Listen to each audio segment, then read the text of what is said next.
Ahmedabad plane ક્રેશની દુર્ઘટના પછી બહાર બધું આવતું છે કે પહલગામના આતંકવાદી હાદસા અને અટેક દરમિયાન એર ઇન્ડિયાએ પોતાની ફ્લાઇટોનો ભાવ વધારી દીધો હતો અને અમદાવાદના પ્લેન ક્રેશ પછી બધું બહાર આવતું છે કે ઇવન દશકો પહેલાં એટલે 20-30 વર્ષ પહેલાં બોઈંગ કંપનીએ તેના હવાઈ પ્લેનમાં પ્રયત્ન કર્યા હતા કે સોફ્ટવેર એવું નાખી દે કે જેનાથી પ્લેનનો આગળનો ભાગ એટલે હવાઈ જહાજનો આગળનો ભાગ જે ફ્રન્ટ હોય તે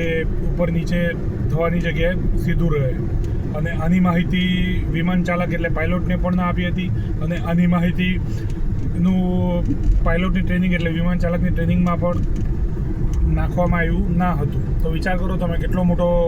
કોમ્પ્રોમાઇઝ સેફ્ટી સાથે.